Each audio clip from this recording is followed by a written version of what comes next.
Ladies and gentlemen, brothers and sisters, friends, enemies and comrades, I hope you're doing well wherever you are. A day after the infamous Saba Mandamano, okay? So I'm gonna give my quick perspective on what happened yesterday. A quick recap, all right?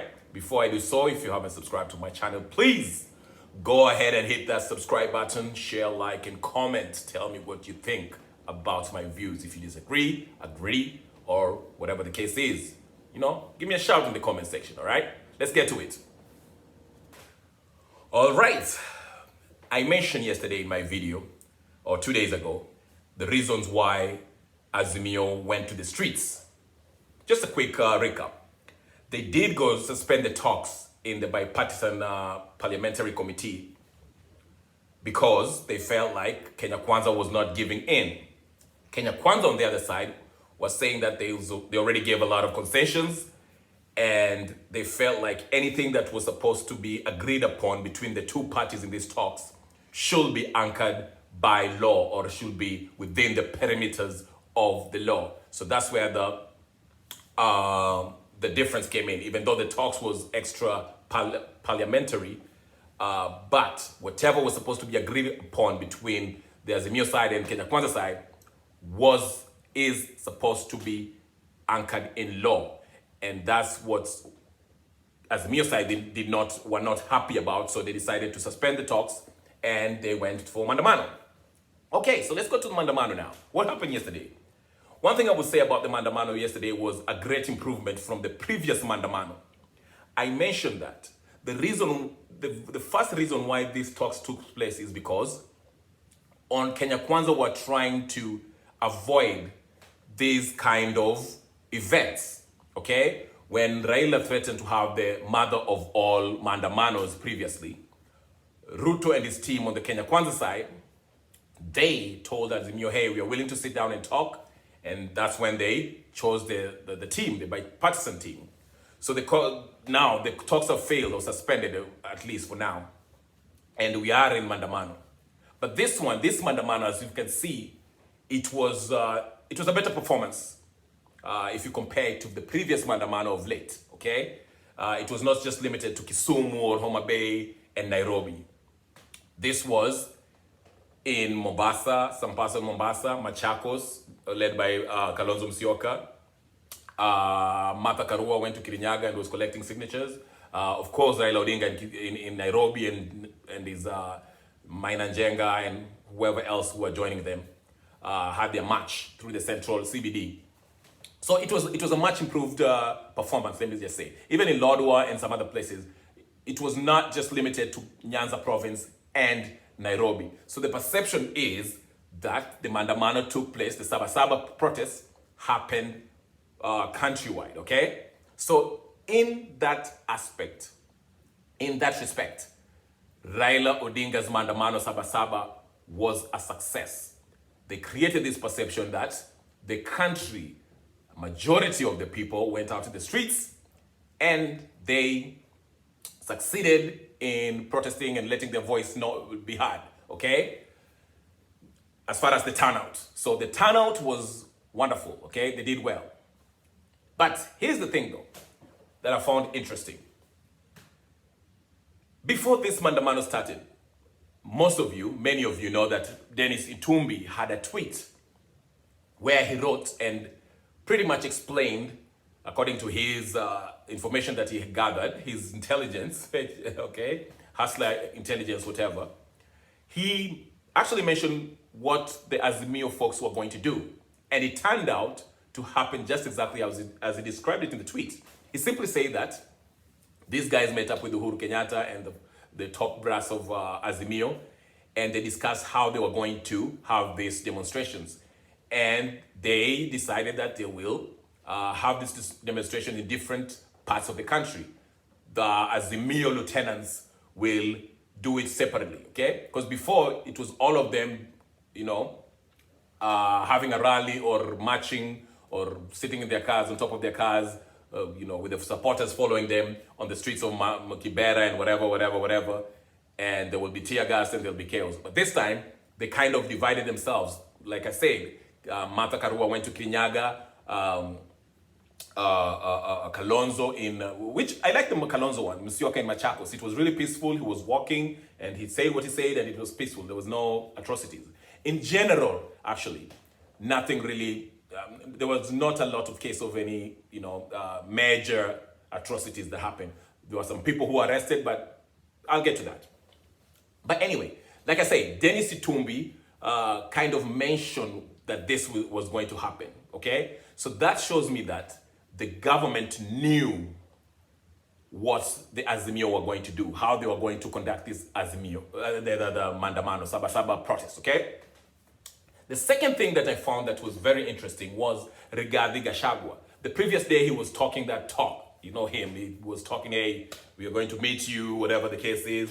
But on the D-Day, usually remember, every time there's a Mandamano, Rigathi Gachagua, he always posts a video of himself early in the morning with his walkie-talkie, ready for combat, okay? He shows himself, with the whatever, and he directs his security forces, and he's, like he kind of posts something early in the morning showing that he's ready to counter this Mandamano.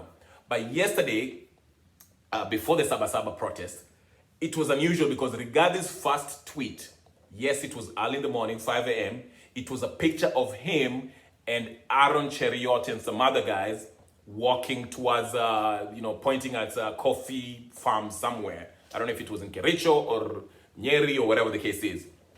But it was not the usual Rigathi Gachagua with his whatever, with his walkie-talkie ready for combat, So that suggests to me that Kenya Kwanza, probably they pulled the plug as far as not engaging Azimio fully, okay, as they usually do.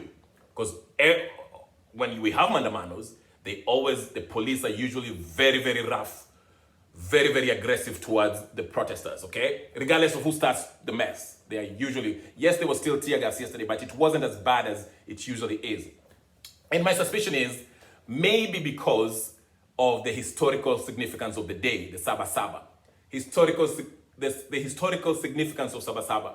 What do I mean by that? Saba is viewed by a lot of Kenyans as the movement, the Mandamano, the day of Mandamano that actually liberated Kenya from a one-party system, okay? So maybe Rigathi Gachagua, Ruto, who was in Comoros, maybe they called each other and they were like, you know what? It's Saba, let it slide. Because this time, actually, it was not just Azimio who were going to this Saba. It was more than Azimio. There were folks who were actually there, like the human rights guys.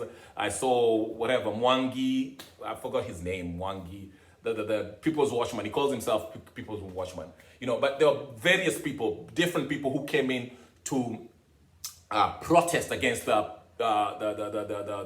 cost of living, okay? And the BBI and so forth. Everybody has the different people with different agenda, okay? Azimio were there because of they claim that they were there because of the cost of living, but we know that their initial cry, their initial agitation, their initial grievance was because of electoral justice reform, electoral injustice, so to speak. So, was this Mandamano a success in general? I would say let's wait and see, okay? As far as the turnout, yes, it was successful. And now we see the reason why Maina Njenga was brought in.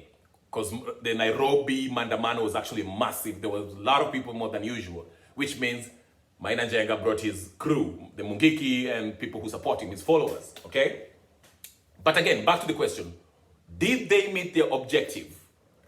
I would say let's wait and see. Because the objective is, let me remind you, and I'll finish with this. I don't want to make this video long. The objective of Raila Odinga and the Azimio side is for their needs, their demands to be met. Whichever way it is, whatever it is. Because they tried to have this bipartisan talk, but it seems to be not working because the Kenya Kwanza are intransigent. They're maintaining that any agreement that should be met, any proposal that they should come to, that will come to become a resolution where both sides have to sign on, has to be within the law, within the perimeters of the law. But Azimio know that if they do that, that means it has to go to parliament. And parliament, legislative body. And if you take it to the legislature, or the legislative arm of the government, they know they don't have the majority, so it won't pass. That's why these guys are going to the streets. But remember, the mandamanos of the previous, in this year, led to these two parties to sit down and talk.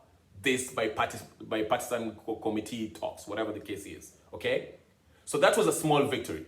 But let's see, will Ruto's administration give in due to this mandamano? The turnout was greater. The perception is the majority of people went to the streets and protested. But the question still remains, will Ruto actually give in to the demands of the Azimio as a result of this Saba mandamano? Now, the Azimio people have told us that the mandamano will go on this coming Wednesday. So let's see, will the crowd be the same? How will the government react this time?